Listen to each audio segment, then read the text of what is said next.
le podcast du Ridon.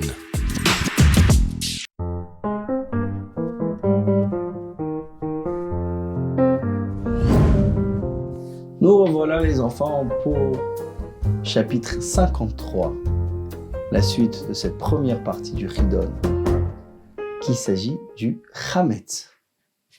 Oui, on a parlé du Shabbat, on a parlé de Yom Kippour. Maintenant, avançons dans les fêtes. La fête, c'est Pessah, première fête dans la Torah, puisque le calendrier sur la Torah commence au mois de Nissan. Les premières fêtes sur la Torah, c'est bien la fête de Pessah. Quel est l'interdit essentiel à Pessah? Ne pas consommer, ne pas posséder, faire attention au Chametz, qui veut dire le levain. Il y a ici 3 mitzvot. À partir de l'après-midi de la veille de Pessah, on ne consomme pas de Chametz. Deuxième mitzvah, ne pas consommer de Chametz durant toute la fête de Pessah. Troisième mitzvah, ne pas consommer tout mélange à base de Chametz. On va voir en quoi consistent toutes ces mitzvot. Qu'est-ce qui rend un aliment Chametz? Chametz est un mélange d'un des 5 céréales.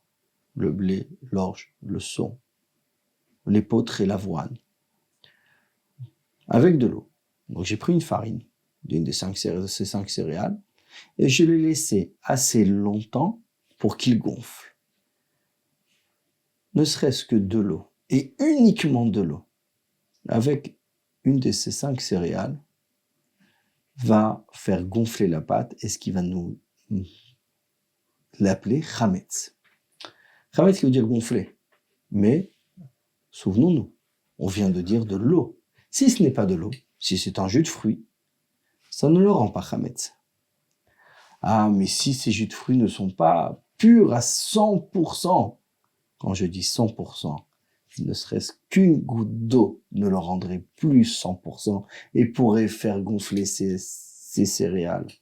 C'est la raison pour laquelle on fait attention pendant Pessah de ne manger aucun produit à base de farine et faire en sorte que les produits qui sont à base de farine, qu'ils soient toujours bien pétris.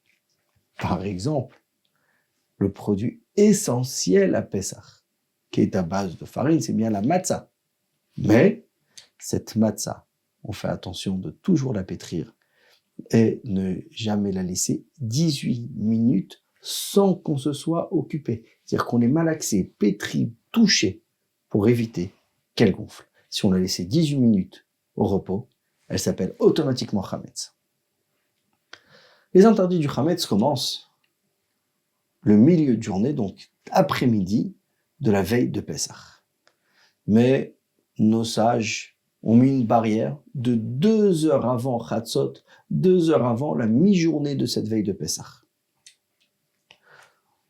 Dans la halakha, de manière générale, il y a l'idée de Batel Beshishi. Je vais donner un exemple. Un aliment interdit, c'est mélanger un aliment permis. Du lait avec de la viande, par inadvertance, évidemment. Ce n'était pas fait exprès, ce n'est pas pour ajouter du goût. Beaucoup de conditions sont faites. Mais rappelons-nous la règle essentielle du Batel Beshishi. Annuler dans un 60e. S'il y a 60 fois plus de choses d'un aliment autorisé, l'aliment interdit devient annulé. Et donc on peut le consommer sans aucun problème. Sauf que Pessah, c'est différent. Un machéo, la halakha nous dit, quoi que ce soit de Chametz pendant Pessah est interdit. Donc il n'y a pas de mesure d'annuler dans un 60e le Chametz, quoi que ce soit, n'importe quelle mesure, n'est interdit de consommer, de profiter durant Pessah. Donc, si j'ai un tout petit bout de Chametz, qui par inadvertance tombe dans un plat de Pessah, tout le plat est interdit. C'est ce qu'on va appeler un mélange de Chametz. Assur de consommer, mais assur également d'en profiter. C'est pour ça qu'on ne vend pas du Chametz non plus durant la fête de Pessah. Donc si j'ai un commerce qui vend des choses qui sont Hametz, je n'aurai pas le droit d'avoir aucun bénéfice de ce qui est vendu pendant Pessah. C'est Hametz et je n'ai pas le droit d'en profiter. Ou bien j'ai du Hametz, alors je le donnerai à manger à mes animaux domestiques que j'ai à la maison. C'est un profit, donc je n'ai pas le droit d'en profiter durant la fête de Pessah.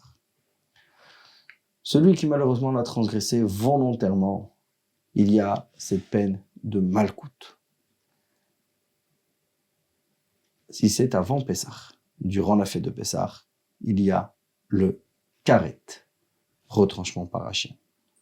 S'il y a le tarovet chametz, le mélange de chametz, c'est également malcoute. Par contre, bien sûr, tout ça, il s'agit si c'est volontaire. Si c'est involontaire, il n'a pas l'intention ici de transgresser le Pessah, il devra emmener un sacrifice expiatoire. Chapitre 53, deuxième niveau. Qu'est-ce qu'il nous faut savoir pour ce chametz? On a eu plusieurs coutumes. Vous savez bien, durant la fête de Pessah, toutes sortes de coutumes auxquelles on fait attention, les choses les plus strictes, faire en sorte qu'il n'y ait ne serait-ce qu'une graine de chametz, qu'un grain de pain ne touche pas nos aliments, ne soit pas dans nos maisons, etc., etc. C'est pourquoi on va toucher ici à quelques coutumes. En effet, dans le monde ashkénaze, on fait attention aux kitniyot, ce qu'on appelle les légumineuses, le riz, le maïs, les petits pois, etc. Ce qui pourrait ressembler au chametz et ce qui pourrait également, par un mélange d'eau, gonfler et donc être semblable à du chametz. C'est la raison pour laquelle, autant qu'on ne mange pas de chametz, on ne consomme pas de kitniyot, donc de ces légumineuses. Il arrive que des graines de chametz également se mélangent avec ces kitniyot. Ce qui veut dire, comme ça fait partie des céréales, c'est récolté avec du chametz, que peut-être un peu de blé ou un peu d'orge, d'épeautre, d'avoine, les 5 céréales citées, se mélangent avec ce chametz.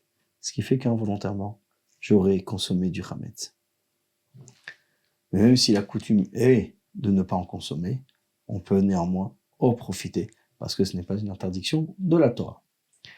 Il y a également la coutume de shrouya, tremper.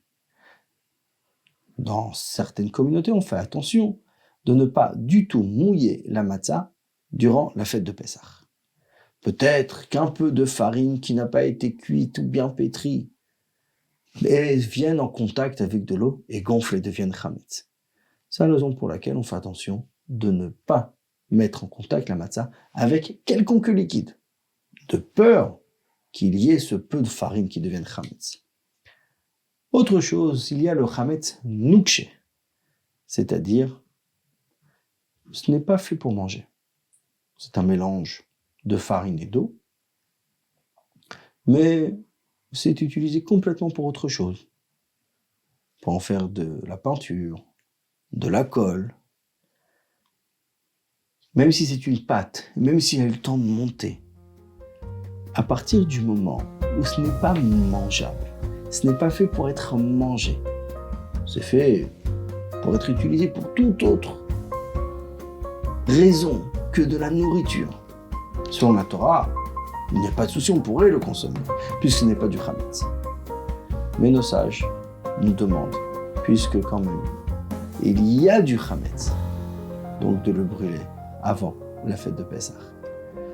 Voici pour ce deuxième niveau du chapitre 53. À bientôt!